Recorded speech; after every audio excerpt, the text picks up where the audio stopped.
We dish the dirt on. Oh, here we go. There we go.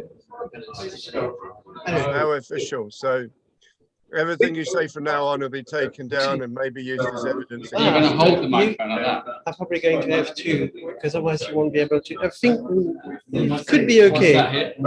The microphone, I think that's this microphone that's picking it up now. That microphone, there is a microphone on that one.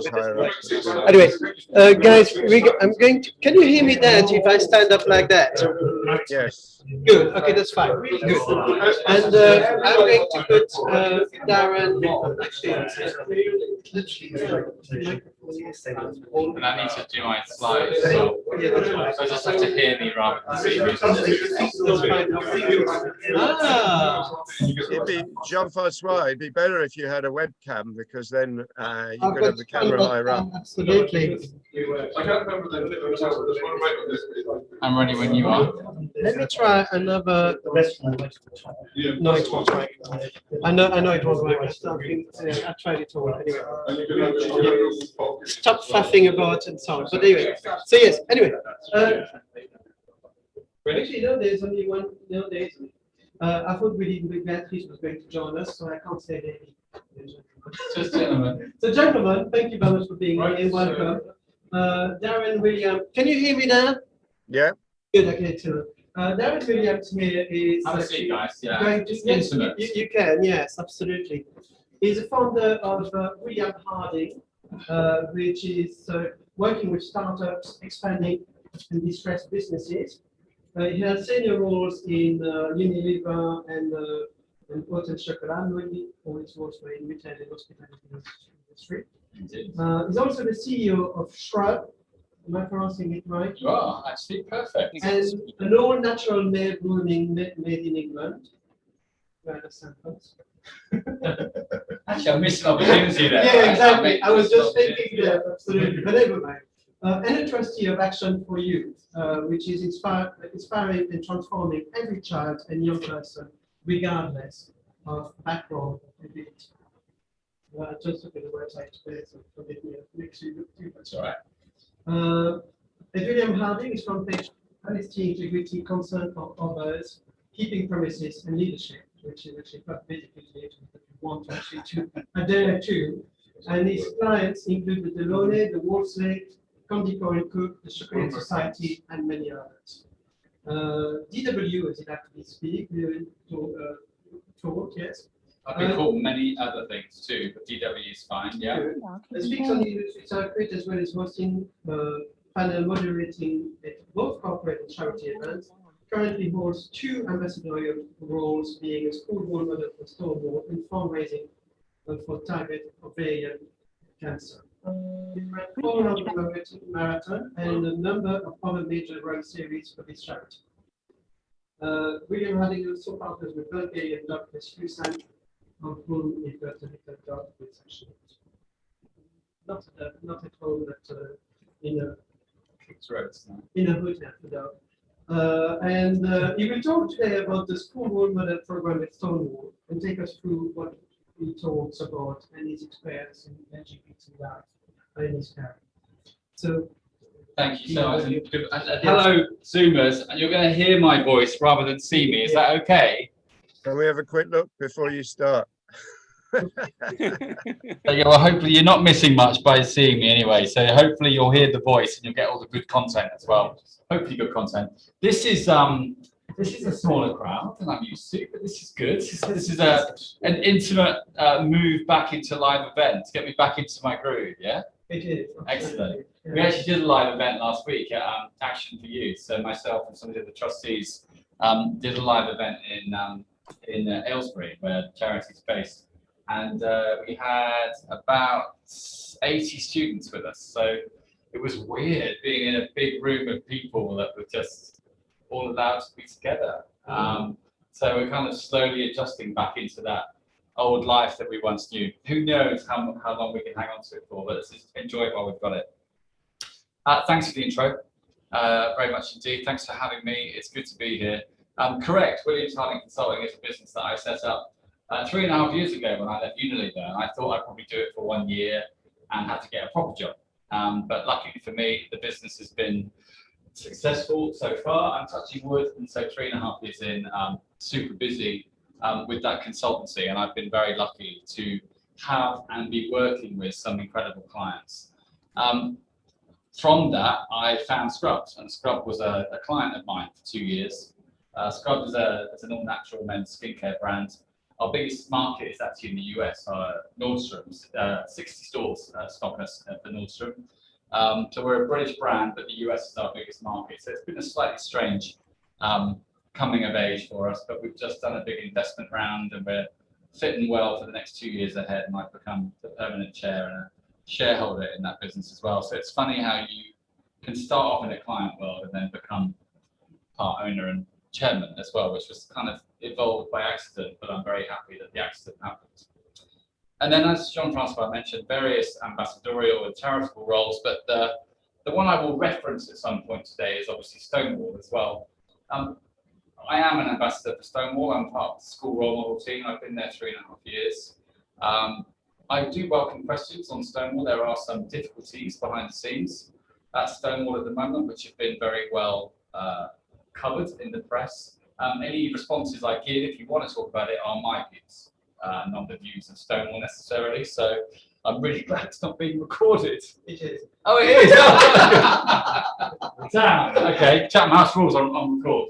But you know, I will be honest with my views about the current struggles. If that's something we want to talk about, if we don't need to go there, even better. Because I think the work that the charity does fundamentally in its founding purpose is what we should all remain focused on. And actually, the pictures I'm going to share with you, the presentation I'm going to share with you, is what I show in schools. So the school role model team pre-pandemic, there are an army of us up and down the country, and we do full school assemblies. Sometimes a school may prefer to do just a year group, but generally we do full assemblies, you know, from a couple of hundred through to 1,000. It can really vary by school. And role models go in and simply tell a life story. And that's what I was doing up until March 2020, when the world fell over. And I think I actually did my last live speech in schools on something like March 17th. I mean, it was that close to national lockdown, and we were all starting to sanitize crazily, and schools starting to freak out a little bit. And that was one of my final visits up in North London. But that's what we did. And I in my time in the live visits, I've covered over 40 schools. And I think we worked out some crazy number like 15,000 pupils have been spoken to directly. And I've had some lovely stories, lovely feedback. We can't obviously talk to pupils directly after the visits, but we can receive messages via the charity, and we do hear some really lovely stories across the whole role model team as well. During the pandemic, we have used video to talk to schools, and you often wonder how much these things will break through. I made a 10-minute video last year to be used, which is a condensed version of what I do in schools. And I was delighted when one of my sister's friends' kids said, "I saw your brother on the video at school today." So it does get out there, it does get used, and it's good to know that. But hopefully from September, fingers crossed, we can get back out and schools will start accepting us again to do live visits. So I thought I'd just share some entertaining pictures to start with. And this is what I share in school. So that's me in the 70s. I'm 50 next year, so that's 1972 so 73 on the left-hand side. I think I'm just 1 year old there, not very happy about something. But that's me and my sister and my mother. And I grew up in a very charming market town called Marlborough. It's in southwest England. It's kind of 30 miles from Bath, 20 miles from Swindon, but we mentioned that one less. We always say closest to Bath. But a lovely place to grow up, beautiful market town, the widest high street in England, random fact for you. But a lovely place to start your life and your family life. Life was good. You look at this classic picture there with those matching hairstyles. I think we clearly worked on the same mold there at the barbers. So, but that was 1979, I think that shot there. So I think I'm 7 in that picture. And I was a real mummy's boy, as you can see on the right-hand side. So early family life was lovely. This picture here, this very soft focus 80s shot, I think, was me as an early teen somewhere in Greece. And I kind of love the fact that it's a very sort of soft focus. It would look good on a canvas. I keep needing to do it. When it got to school days and you start to, I guess, think about yourself and realize more who you are, came the realization that I was definitely different to the other boys in school. And there was a group of guys who picked up on something. And in those days, you were kind of defined on your macho-ness by how good you were at sport. And I was really good at basketball and tennis and boys hockey, and I was rubbish at the football and rugby, all that kind of real masculine stuff. And so I, you used to stand there waiting to get picked. I used to hate it. And I was always the last one to get picked because nobody wanted me on their team because I was rubbish. And so some boys linked that to sexuality and started to call me Gaylord. And normally when I say the word Gaylord in school assemblies, by the way, you generally get quite a swathe of laughter through the assembly. I don't blame the kids for that. It's just a weird word that even the word gay makes kids laugh sometimes, right? So normally at this point in the speech for Stonewall, the audience starts erupting because I say about being called gay. But as 11 or 12-year-old me, that word was absolutely terrifying. And so I had to kind of reconcile who I was. I was obsessed with Madonna. She was bursting through in 84, 85. I was 12, 13 years old. And for me, she was just this absolute magnet. I didn't necessarily link her to my sexuality, but I was just obsessed with her. I thought she was just the most incredible thing I'd ever seen. And again, that just added fuel to the flames. He's rubbish at football and he likes Madonna. Ooh, go Lord. And it just kept, it kept being a thing. And so as I've thought back on my life, I didn't call it then strategy to conceal. It's just what I've come to understand. I literally worked on a plan. How do I survive school and represent myself as a heterosexual male? Because bearing in mind, it was the 80s. We still had 21-year-old age of consent. There was no such thing as marriage. There was the shame of being gay, perpetrated in television and media, that Daily Mail headline about disgusting gay kiss on EastEnders tonight. Everywhere you turned, there was something in the press that said we were wrong and we were dirty and we were things to be feared. I remember my own father looking at the television, people like Julian Clary were breaking through, even John Inman, Larry Grayson, and my dad saying words like faggot as we're sat there watching television. And, as a 13, 14-year-old boy, you're kind of thinking, I think I'm one of those faggots, as you use the word, and it's terrifying. And so you've got to think of a plan to try and sort of cover up who you are. So my plan was to date lots of girls, really excel at the sports that I was good at, get really involved in them, and massively mess around at school. And so I became the class joker because I worked out if you were a class joker, you'd be popular as well. And everyone would kind of like getting you to do things.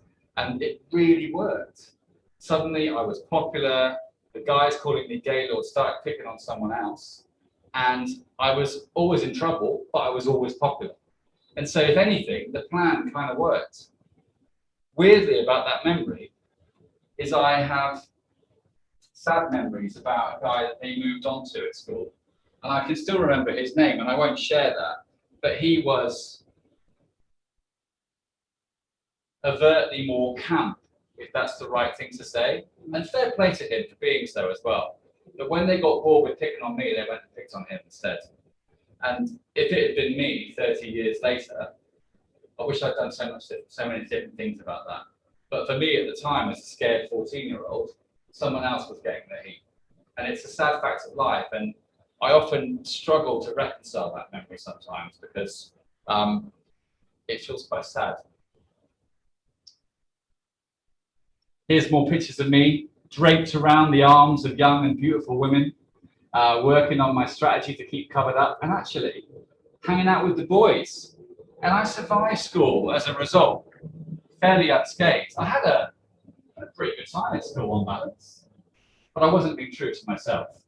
But there was just no way you could be in the 80s in a small market town in the middle of Wiltshire. Of course, we had Section 28 to think about. And I talk to the kids about this when I do the assemblies. And the kids find it astonishing when I simply say, doing what I'm doing with you right now in your assembly was not allowed and would have been illegal until 2003. And that normally gets some kind of collective gasp, because it's really important to mention that piece of legislation. And we should never forget that piece of legislation, and the shame that still hangs over us a little bit to this day, I think, as well. And there's been elements of that, I think, that have made its way back into society over the last few years, where something has been unleashed upon us that has brought, racial tension and LGBT tension back to the surface again. And I think we should be mindful of what we've come through and not let go of some of those precious things that we've won. But the kids find that really shocking. It gets to 88 and I've got decisions to make. And I don't expect you to be able to read this letter, but it basically is offering me a place in sixth form if I behave myself. And so I've been in so much trouble playing the class joker and concentrating on being popular that I'd let my grades slip. My parents probably spent a lot more time in the school than I had at the headmaster's office. I'd been suspended, I'd been put on report, all of those things that you do when you're young and stupid. And I was still offered a place in sixth form, but it said I'll be monitored closely, and if I don't behave, I'll be asked to leave. That was like a touch point to me, and I was like, I'm leaving school. So off I stormed out of the school gates before my 16th birthday, and never went back. And I often look back on that moment going, oh, wow, what was I thinking? I was such a young hothead who was so sure of the next stage. I didn't have a clue what I was going to do. But out of the gates I stormed in May 88 and I never went back. I went to work for a bank. I went to work, it was called the West of England Building Society. It ended up being swallowed up by the Nationwide. I hated it. I was 16 and I think I was earning £2,500 a year was my basic salary. So I thought I was loaded compared to my friends. But I lasted a year there. And all the while, even in the world of work, you can see it didn't buy me particularly better tasting shirts. Even in the world of work, I was still too scared to be myself because my life with my school friends in a small market town is still intertwined completely. Some of them were at sixth form, some have gone off to college in Swindon and Bath, and some have gone into the world of work like I had. So this kind of constant wrestling about who to be yourself and how to be yourself was a struggle. And what I don't share with school kids, but I'll share with you, is this picture is actually taken in Spain. And that's not a girlfriend, it's a female friend. So we weren't in a relationship. But she was called Lucy, the girl in that picture. And we went away, 4 of us, 2 boys, 2 girls, just friends. And it was on this holiday that I had my first ever gay experience. None of the people I was on the holiday knew. We went to some random party and everyone was drunk, as 17, 18-year-olds are. And I had my first experience. No one remembered how they got home. I ended up going off with some American guy. The next day, I can't tell you, the worry, the shame, the guilt, the anguish, the anxiety I felt about this kind of first experience. And I promised myself it was never going to happen again. Didn't even enjoy it that much. I've got it out of my system. I've decided that I'm straight. I don't have to put myself through any of this coming out business. It's never going to happen again. Of course, it did happen again, and it happened more and more frequently. And I even kept a diary in code. I was that scared of being discovered. So I used to write in very non-binary terms about people that I'd met and call them they and them. Very ahead of my time, as I know, of course. But it was just about if someone found this diary, I don't want to be found out, and it was that scary. But the time comes eventually when you have to decide about whether you're going to live your life as a whole person. And I also decided to move to London.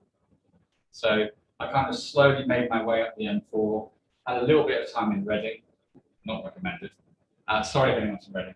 And then moved up to London. My first home was in Shepherd's Bush. It was a little bedsit on the Bloemfontein Road in Shepherd's Bush, but I loved it. It was mine. And there was a landlord that used to come knocking once a week with a little rent book, and you used to pay him in cash, and he'd sign your rent book, and he'd come back the following Tuesday. And it seems like a different world ago now. It was nearly 30 years ago, so I guess it was. You know, life was very different. But it was my little space, and probably smaller than the size of this room that we're in. But it was really London that gave me the confidence and kind of cradled me, if you like, to be who I was. And a number of school friends had moved up the motorway to London as well. And we formed quite a tight collective. And it was to those people that I'm still friends with today, to my joy, that I started to tell for the first time. And there was very little drama or resistance. There was a bit of shock, but most people weren't shocked and were kind of waiting for me to find the right time to tell them. But it was still a really scary thing to do in the early 90s. But then I met someone, very handily, he ran a pub. So that was very convenient, actually. His name was Justin, and I was very smitten with him, and we became a thing. And I decided it was probably time to go home and tell this lady. So I remember taking the drive to Salisbury, and my mother and father, I should have mentioned, divorced when I was in my teens, late teens. Very acrimonious breakup, and it left me and my father quite estranged for quite some time. But my mum and I were best friends. And so I drove all the way to Salisbury, thinking all the way, this is going to be some big disaster. I'm going to be disowned. She's going to tell me to get out and never darken her door again.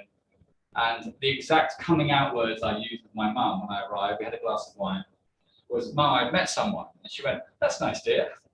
And I said, "And it's a bloke." And just kind of let it hang in the air to see where it would land. And then I burst into tears. And she didn't. And she just put her arm around me, we drank some more wine, and she really couldn't understand why I got myself into such a state about it. And I was just so incredibly lucky to have the support of your most important person, in my view, of your mum, because that kind of gave me, if you like, the license and the freedom to go and be yourself. And I will always support you. Sadly, my mother, that's a picture taken in 2016, is no longer with us. She died 3 months after that picture was taken, and that's why I am so passionate about running the target ovarian cancer. But she was my best friend for my whole life, and I am so honoured to have had her. And she literally gave me the confidence to be the man I am today. And so I always like to honour her and pay tribute to her. Been tougher with this man in the middle. I mentioned my mum and dad went their separate ways in my teens. My dad was a bit of a git and had many extramarital affairs and made life in my teens, made the family home a difficult place to be. And he was also a man's man, so football, cricket, used to try and drag me along to all of those things. And as I said, make comments about LGBT people on TV.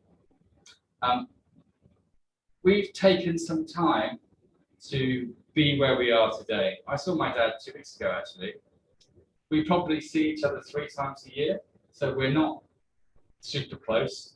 We don't feel the need to ring each other all the time. We sometimes use a bit of WhatsApp as a preferred communication, but we have a relationship, and he has met partners. And the first time he met a partner, it was clearly a really uncomfortable experience for him. It was almost overcompensating, chatting, and just looked very nervous and uncomfortable with it. But it was something that he needed to do. He's married to someone much younger than him, and in that sense, it probably helped him in a way to open his horizons a little bit. And believe me, some of his horizons are still quite narrow, but he has a gay son, and he's had a choice whether to embrace that or not, or whether to have no relationship. And I really made that his decision, and he seems to have erred on the decision to have some kind of relationship. So it's been a good thing in that sense. Family today, I mean, this picture's a bit out of date now, it's a few years old, but my nephews are about twice the size of that now. My sister right next to me. It's just never been an issue. I am the only gay person in a very large family, as far as I know, unless anyone's decided they haven't wanted to share their views. But I'm one of 10 grandchildren. I'm the only gay one. When my mother decided she was going to go and tell my grandparents, which she weirdly decided she wanted to do, and I was quite happy that she did actually at the time. My grandmother actually stopped her and said, I know what you're going to say, he's gay. And he's always been a different one, and tell him he can come home with whoever he wants, whenever he wants. And I took several boyfriends. I make myself sound like a complete fag. I took several boyfriends home to my grandparents over the years. My grandparents were a completely different generation. They were married for nearly 70 years. And I had my last grandparent until 2016. I was very, very blessed in that sense.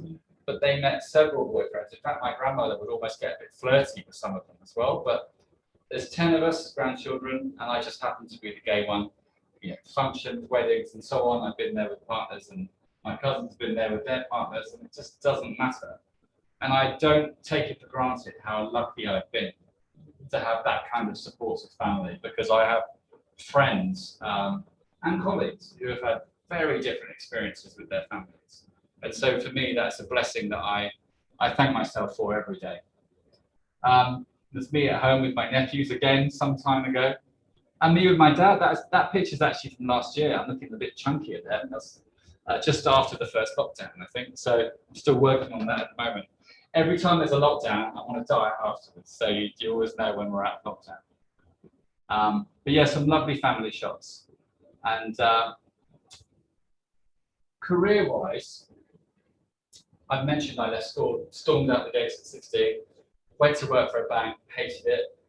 I went to be a blue coat in a holiday camp for a year, highly high. And I loved it to have my own caravan in Weymouth on Chesil Beach. And it was a real kind of, I guess, school of life moment for me, where you were able to look after yourself, or questionably whether you are or not. But clearly it wasn't a career. And I came home from that, and my mother was just despairing. And was like, I don't care what you do, you've got to get yourself a job. And so for those of you that are old enough in the room to remember Radio Rentals, I went and got a Christmas job at Radio Rentals. It was a massive business. I had 1,000 stores in the UK at the time.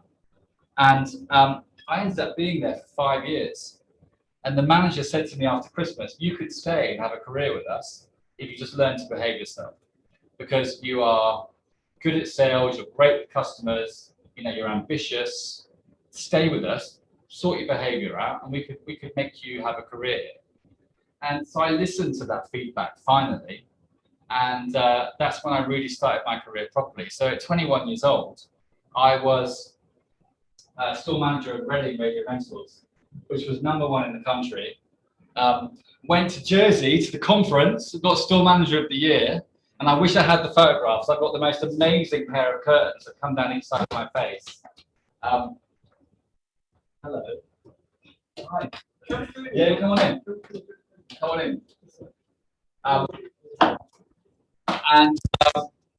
But my point of mentioning this is I wasn't able to come out at work. So whilst all this stuff I've mentioned was happening in my personal life, I had a second life, which was my professional life, because I convinced myself to be successful at work, you couldn't be out.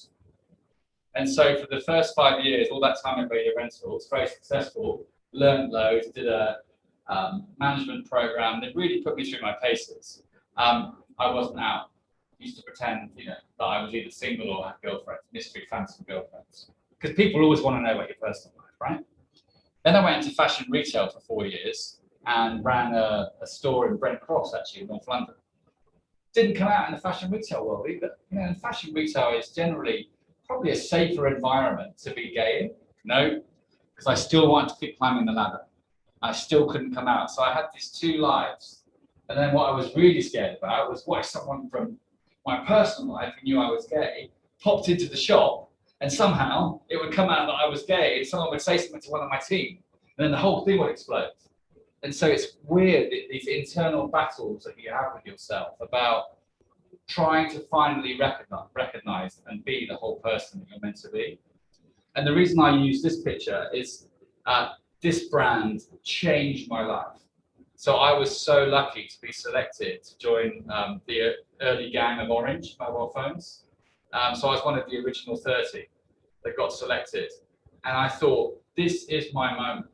I either join this company as an openly gay man, or I'm never going to do it. And I joined Orange as an openly gay man. I didn't like rollerblading on day one in a Kylie t-shirt.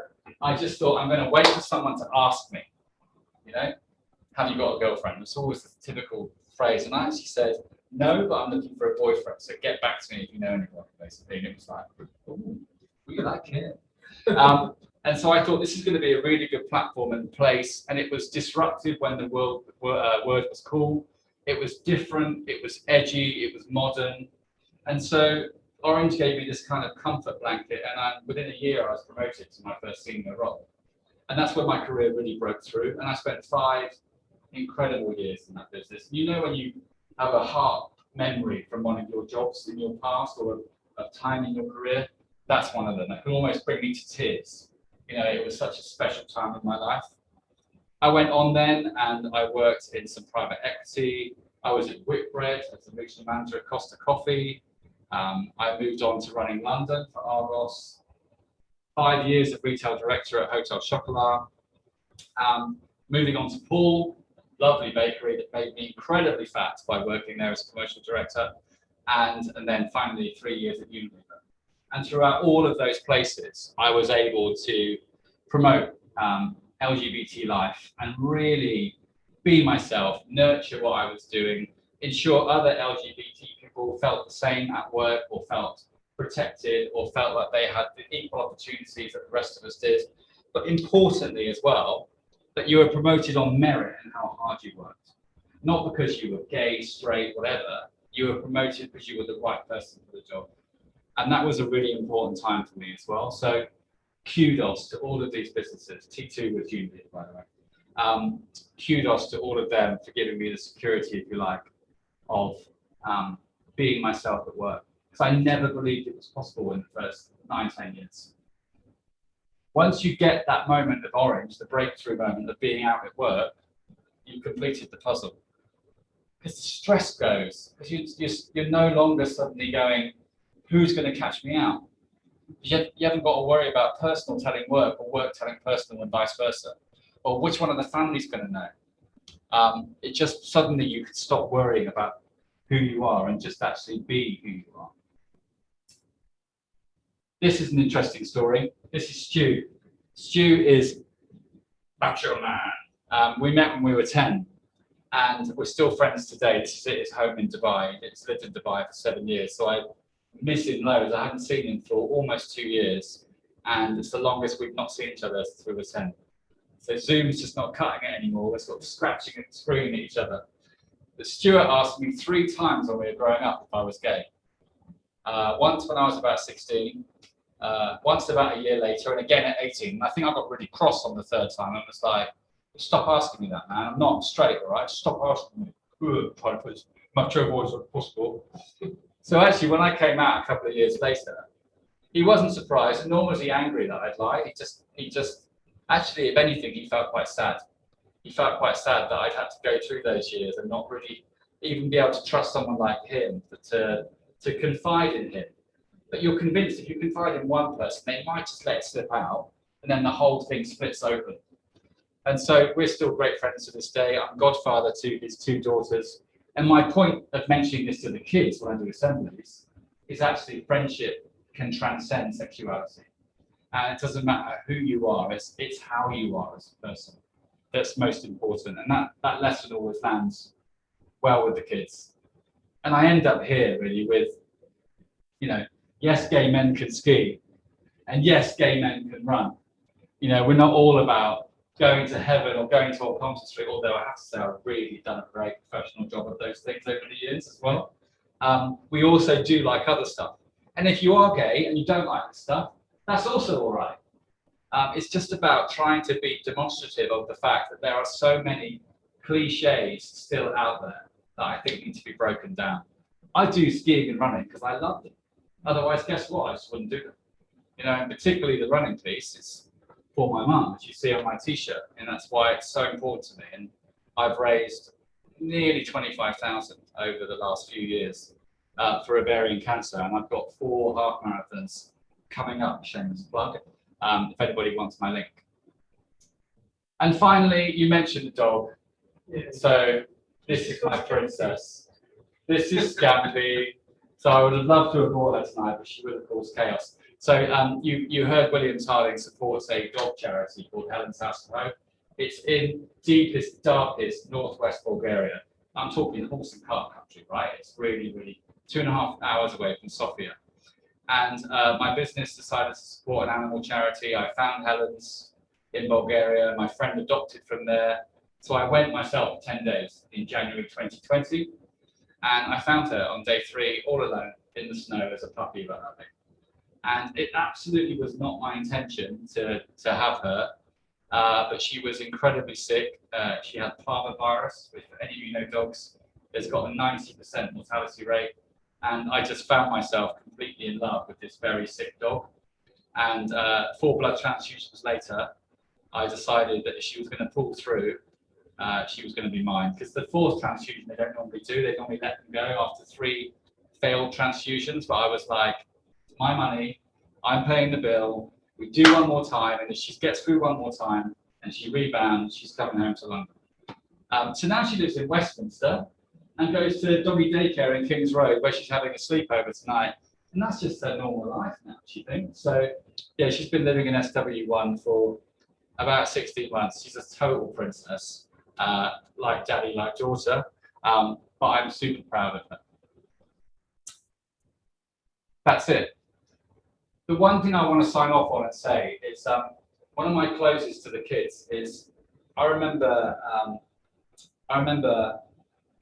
I take lots of questions from the floor, and there was one session 2019. It was the day before London Pride. I remember it well, and I normally stand here doing questions with the kids. And there was this one time I remember when it's quite a big moment. A teacher stepped forward and sort of put their hand up for Q&A, and I said, "Yes, of course. What's your question?" And he said, "Do you think your father loves you?" This is a teacher. And I said, yes, and as I've said in my speech, I don't think we're close, but we love each other as father and son do. He said, he may love you, but he certainly doesn't approve of your lifestyle. And that was from a teacher. Meanwhile, I can see the head sort of sliding over to this teacher trying to get him. And I'm on stage with a microphone. There's an audience of about 800. It's a massive assembly. And so I simply said, I don't know what your point is trying to make, but thank you for it. And I don't see anybody's approval. And at this point, 800 kids leapt to their feet and went absolutely bonkers to the point where teachers are trying to get them to sit down. And funnily enough, it was a visit where Stonewall were observing as well. So we get checked on our visits as well from time to time. And so they were delighted. It got a rapturous applause. But it just made me think, that teacher made me think about how much work there is still to do. But that came from a teacher, and it turned out, the story was, he was a supply teacher. He was only on loan for a few weeks, and I think he stopped teaching in the school that day on the back of that comment. But there are people out there with those opinions. And I do believe, and I'm sorry to get slightly political, that some of the tension in the country right now is being perpetrated from the top. There is a very famous phrase, the fish rots from the head. And this guy down the road at number 10 is partly responsible for it. And I feel politically homeless right now. So it's not necessarily a political statement in terms of favour of one party. It's God knows where we belong at the moment. But I do think culturally there's something really bad happening in a country where we don't allow a vigil for a murdered woman on Clapham Common, but we do allow 60,000 people to converge on Wembley and smash the place up, or smash up Leicester Square, or we question taking the knee if Black Lives Matter. I think there's something really wrong at the heart of government, and I don't think we as LGBT people should be forgetful of that, because there's a bigger issue at play, I think, in the country, which is why these programs are so important, why it's so important to promote equality at work, and why we need to keep asking questions about what's happening at the top. I've said enough, and I'm going to sip some gin. So I hope you can hear me on Zoom. Thank you. Absolutely right. It's a bit of a speed through, yeah. Education is actually key to all levels. Yeah, really. I mean, not just for kids, but for each other and for adults. everybody. And I think really the simple fact that actually this government doesn't actually particularly want actually to actually abolish really the what's it called,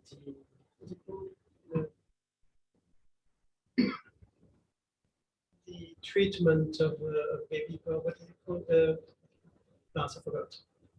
Anyway, we campaigned about it really for years as well. I did a speech actually about it in the House of Lords for some years ago. No, it's not that. It's just really basically really this treatment is actually people really cure homosexual people. Yeah. And sadly, really, this government hasn't been able to, even though really for years everybody was quite a bit happy to do that. And I think under the previous Prime Minister, it was actually quite okay to actually pass through. But with this government, it hasn't been through as yet. Yeah. So it's still something that you want actually to make sure that actually it's passing through. Make sure that these actually the awful things, because it's happening everywhere. It's happening in Bangladesh, it's happening everywhere in the world. Yeah. And the people actually still really being literally tortured into being and thinking that actually they're getting better and not being gay anymore. I mean, you're born gay, you don't actually. So anyway, thank you so much. And yes, I can talk a lot about it as well. So, Yeah, I was careful. I don't want to get too political because I just go off on my soapbox. But there's a central point there about being careful. Right? If you go on to question, you run and you do these things. How are your knees? Say again. You do lots of runnings and lots of other things. These are good. And skiing as well. Yeah, because these are good. I know when I go skiing as well, my knees are These still are getting really bad. Really, I'm not young. These are good so far. Ask me. Well done. Yes, Yeah. he's actually about probably 10 years younger than me. They're hanging in. Yes, of course, you are more than 10 years old. This is the problem. So you need to get rid of this because it bounces while you run, and then it also slows you down as well. So Yeah. So cycling, yeah, absolutely. Cycling is very good as well. Absolutely. Yeah. That's true. I'm actually trying to find a harness that I can wear Scamp as well as cycle at the same time. And there's lots of people who've got doggy They are. harnesses. Yes, they are. Yeah. They do it. I just need to get her fitted with one. I'm not sure she's going to totally freak out, but I'm going to try her at this. I think that the question wanted to ask. So I better ask the other people if they wanted actually. Thanks, Darren. Have you at Stonewall ever managed to approach faith-based schools, or would you not have a platform? Ask me that again, I'm sorry. Would Stonewall ever have a platform at faith-based schools, or you would be allowed to? We've spoken at faith-based schools. Yeah, so it was a faith-based school where that comment happened. It's really been down to the head and the governors about whether we've been accepted or not. So sometimes when they only let us see a year group, it's normally sixth formers. So they'll arrange a sixth form assembly, but the rest of the school can't attend. There was another school that in Essex that did an elected attendance. So they advertised, Stonewall are coming, go if you want to, and it's in the lunch hour. So how many school kids want to give up the lunch hour? And actually, we had just over 100 attended out of a school of 2,000 pupils. So, 5%. But the governors didn't want to do it. They kind of got cajoled into it by the teachers. That was their fudge compromise. And I felt quite good about the fact that 100 kids gave up their lunch hour to come and talk to me. Because there was a brouhaha about St. Paul's girls. Yeah. The parents went crazy. Yeah, and we do have some examples where parents have asked schools why it's necessary. And we have some examples where mum and dad have kept little Johnny out of class today because Stonewall are in town. And there was a woman on Good Morning Britain, I can't remember who she was, 2 years or so ago. She was vile. And actually, Piers Morgan, love him or hate him, he did destroy her. But she said, and I quote, Stonewall are sending transsexuals into schools and goodness only knows what their true agenda is. What does that even mean?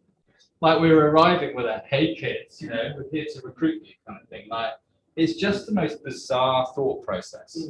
But and he stripped her absolutely, but and deservedly so. But it's still there, alive and well. Who knows what their agenda is? The agenda is actually a better world, an education for all. But apparently we have some dark, you know, hidden agenda that only we know about. But yes, good question. But yeah, we do go to faith schools. Any more questions? We're an easy crowd. Go on, Barry. Question observation. I'll give you a Stonewall more later. About you. You clearly had quite a lot of angst in terms of being able to express yourself growing up. And when do you come out? Should you come out? Should I have come out years earlier and all these kinds of things? For me, I was always pretty much out. And when I was training to be an accountant, for example, I was homophobically abused by a manager, which led me to giving up accountancy. I went into retail, if you remember, because I was only 19. And, although that served me well for future years, it doesn't necessarily mean that it's going to be a good experience if you come out earlier, even though you think that you perhaps should have. So what I would say to you, and actually anyone else, and all of us, if you are happy in your life right now, then it took all those twists and turns to get to where you are now, because any slight change would mean that it would be different. So we can always say, what if? Yeah, I think it's a really good point. And one of the questions I get asked the most in schools is, when should I do it? And I'm like, it's amazing. There's so many allies in schools now. It's so heartwarming to see how many LGBT kids have got mates that are there and they've got their back. Because it was different, certainly for all of us probably at school. But I think, it's so down to the individual. And also, what can you do about it as well? You can't go back at a time machine and change it. I do wonder about what would have those years been different. I often wonder whether I would have led a slightly wilder path earlier on as well. It would, but you might be dead. Yeah, so exactly, you just don't know. And so looking back, if only we could go back and change things we want to change over the years, life would be a doddle if we could do that. Not have to learn hard lessons or wonder what if. But yeah, good point. It's a very common question from the kids. When should I do it? There was one girl that came to see me afterwards, and they come to talk to you one-to-one. There's always a teacher sort of standing next to you, and she went, "I feel like I'm going to go home and sort of like tell my parents today. I'm really inspired." And I thought it was lovely. Yeah. I just said, "When you're ready, if it's today, and today's been the moment that's tipped you over to want to do that, great. But don't rush home on the back of a speech, with a rush of kind of inspiration. Suddenly say something you might regret tomorrow. So if you're ready, great. But it's been really encouraging. So many teachers broadly are up for this. There's just a bit of a hardcore issue with some teachers, some heads, and some governors. Governors are the worst. They're shame, no, absolutely. It's great. It's great. That's what you actually need. So. Yes, that's great. Any other question? So Darren, great presentation. Love the pictures. Some great hair, right? Oh yeah. How is it with not just schools, but also in the workplace with those who are not from a European background? So, for example, those who come from other communities where it's a lot more conservative and restrictive. So, you mentioned faith schools, for instance. Have you had any sort of someone coming to you afterwards after listening to your speech and sharing stories with you? I know there's a lot of work to do, but is Stonewall doing anything to try to support those communities living in the country? There's a separate program called Diversity in the Workplace, which runs separately from the school role model scene. And it's kind of similar to what I do in schools, but in the corporate world. And so role models come out into the corporate world. And, one of the biggest issues out there right now is in the city. I think I'm pointing the right way. No, that way. Square Mile is horribly homophobic still. It's not easy to be a gay man in the world of finance or in the Square Mile. It's horribly macho, horribly homophobic, horribly misogynistic. It's just there's so many issues in the city, and Stonewall has really struggled to try and break through some of those institutions. Banking and finance is 2 decades behind some other industries. So there is a program that concentrates on that. And again, that's had some press recently as well. So we're very separate teams as well. And I specifically wanted to go to the school role model team, and you kind of audition and interview down one path or the other.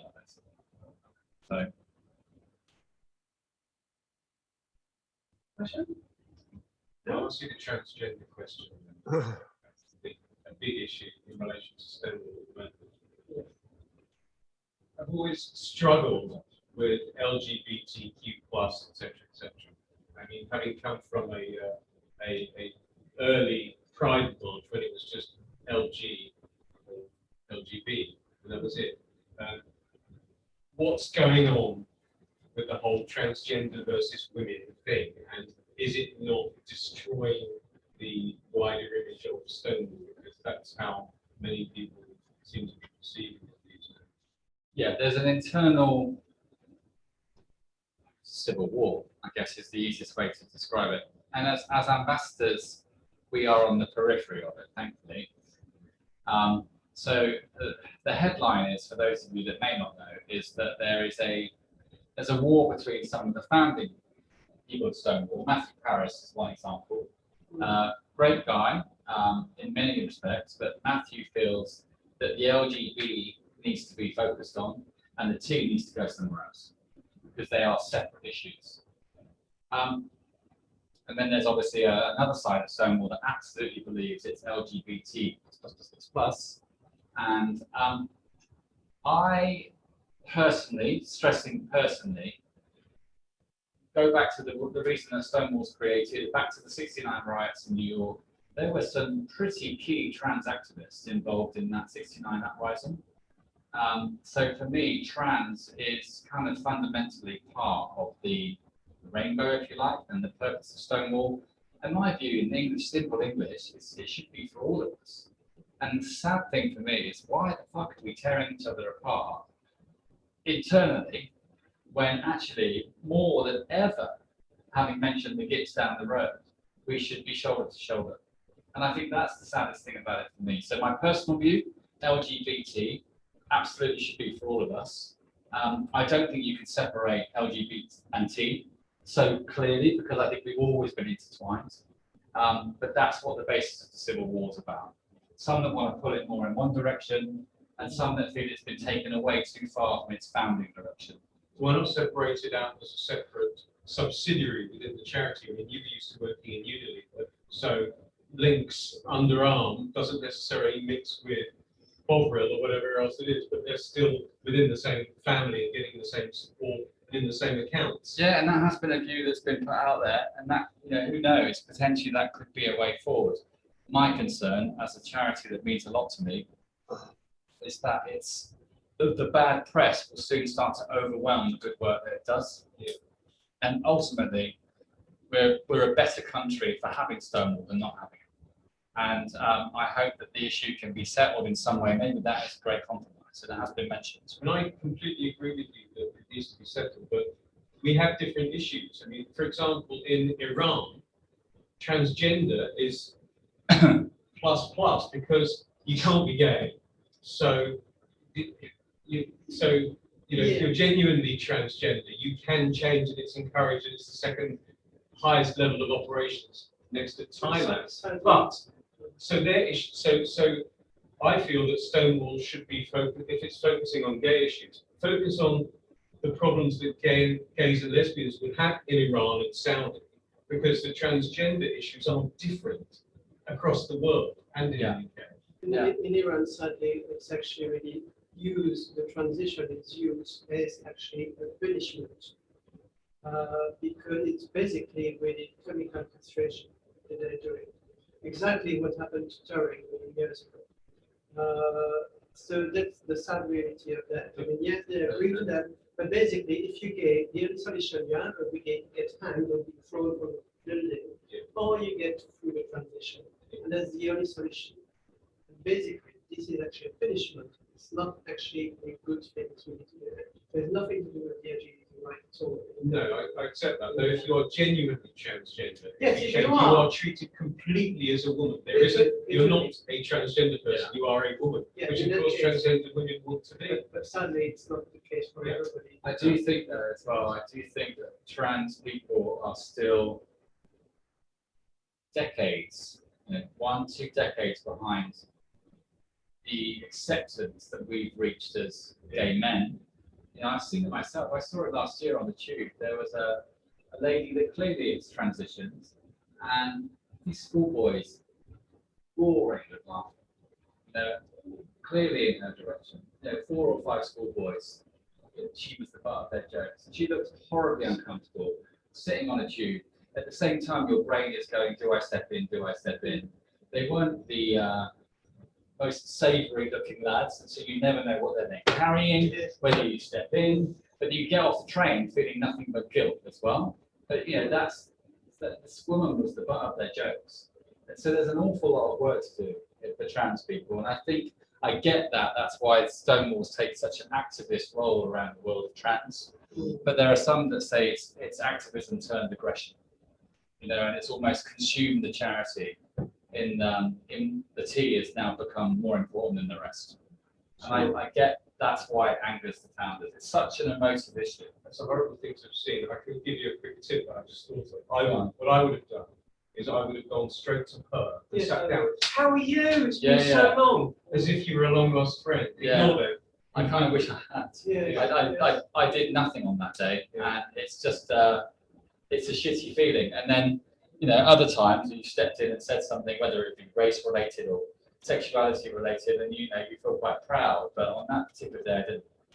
It's hard. It's hard. It's a judgment in the moment, isn't it? It is hard, absolutely. You don't know actually what you're going to react to these things. And practically now, really, today, people might carry knives and things. You don't know actually what could have happened, absolutely. Yeah. In the same case. Yeah, that is sad. But one thing, actually, there's a new, I forgot this badge, but there's a new badge from Stonewall that says, "We are one." The one from Stonewall, the actually.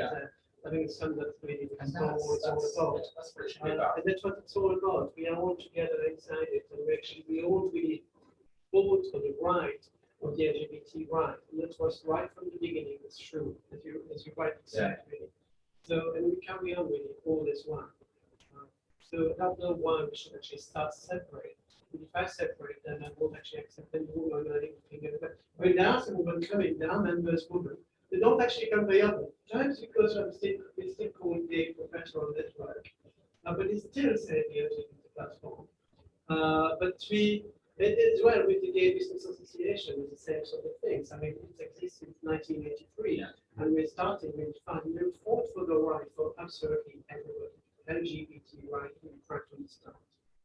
And of course, yes, we started with a bunch of gay guys in 1983.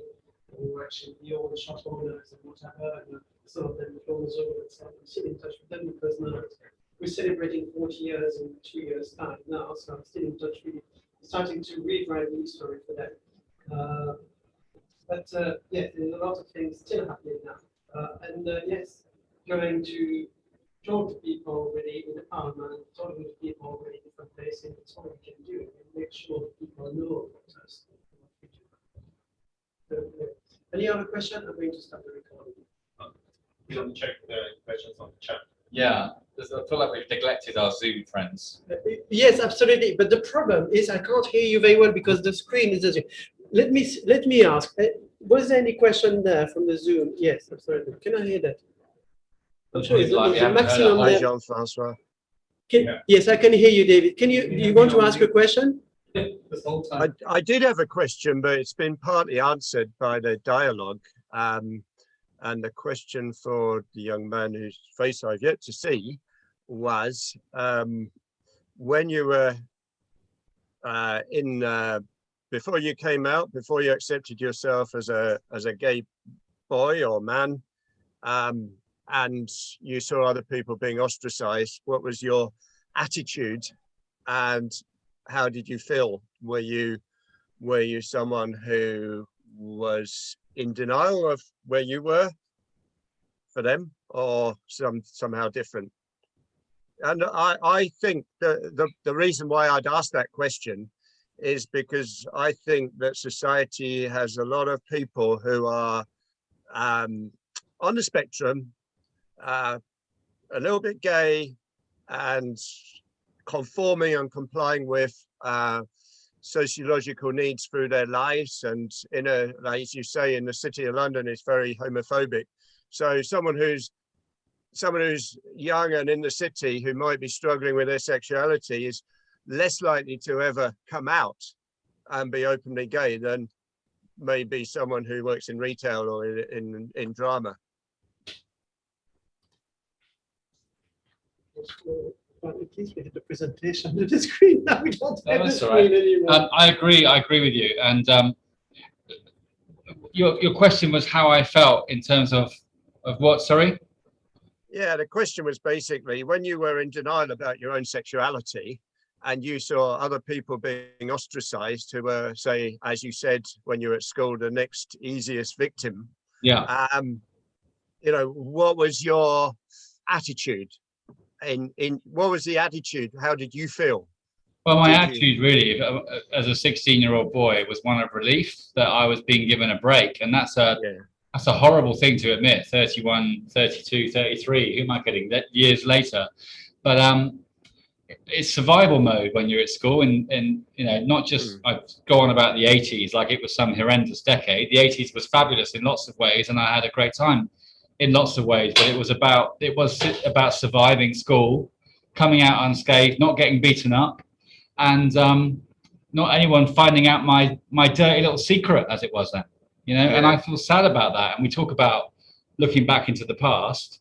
You know, if I could tell 16-year-old self, you know, anything I could, I used to sit in my bedroom and think, you know, if only there was a button I could push or a lever I could pull or a pill I could take that would make myself straight, I would have done it in a heartbeat. And I think I wouldn't do that now. I've had a wonderful life as a gay man and I'm a proud gay man. And I feel sad that 16-year-old me wanted to have done that.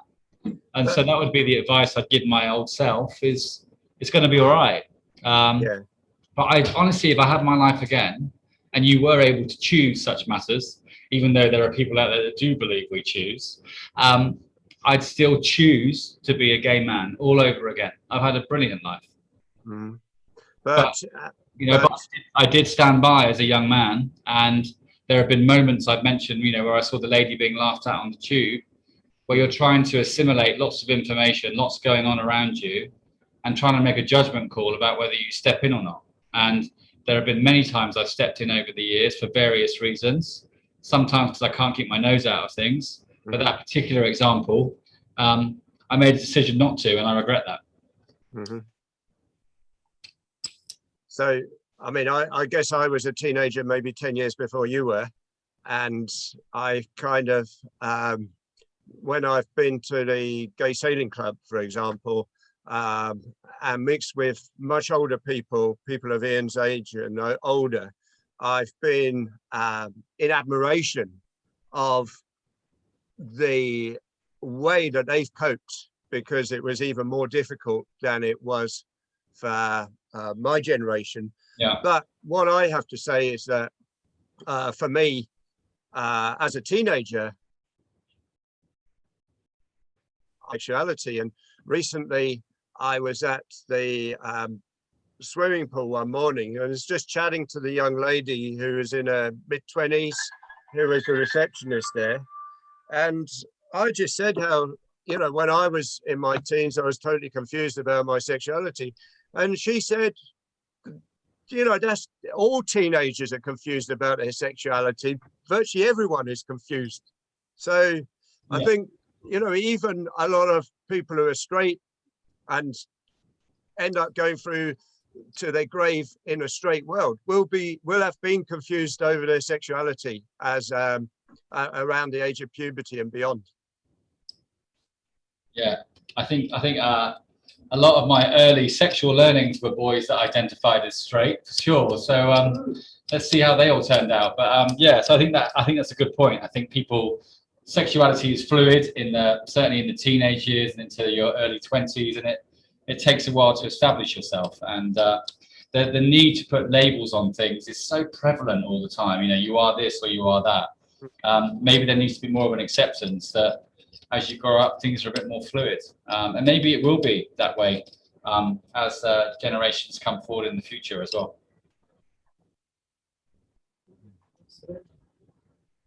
Any other question? Any question from that? Actually, I've seen. Thank you for that, David. I enjoyed that. It's great. That was great input. Thank you. For some reason. I love your background as well. I wish I was on that bridge right now. Yes, I know. So do I. I wish I was on it too. You can run across it. I've cycled across it. It's freezing. Yeah. I went across it on a And double-decker bus, an open bus, and it was so cold. Right. Actually, we think you could. I think that I think Jean-Francois is going to cut you off. So farewell. No, I won't cut you off at Oh, you're all. not You cutting me can carry it. No, I will I leave thought it you were on, but saying goodbye to I will stop recording really because otherwise the video is going to be quite long and so on. So I think. Would it be great if someone's got like